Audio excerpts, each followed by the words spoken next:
In today's video, I'm going to teach you how to save your PowerPoint document as read-only, ensuring that your content stays protected and unaltered by others. This is particularly useful when you're sharing your presentation with colleagues or clients who only need to view the information without making any changes. To get started, open PowerPoint on your computer and make sure the application is fully running. Once it's open, navigate to the specific presentation you want to save as read-only. Locate the file and open it so we can begin making the necessary adjustments. With your presentation open, look at the top of the screen where you'll see various menu tabs. Click on the File tab, located at the far left of the menu bar.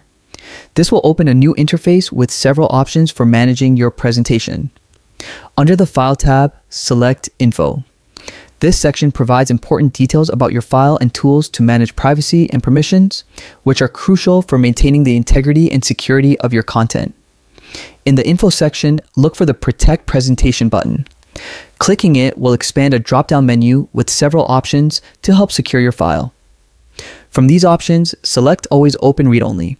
By choosing this, you set up your presentation so that whenever someone opens it, it defaults to read-only mode.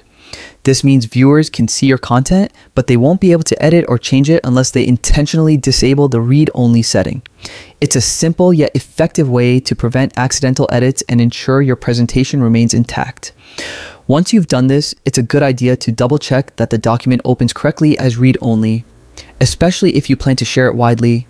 Open the file again and confirm that the read-only notification appears, showing that your settings have been applied correctly. And there you have it.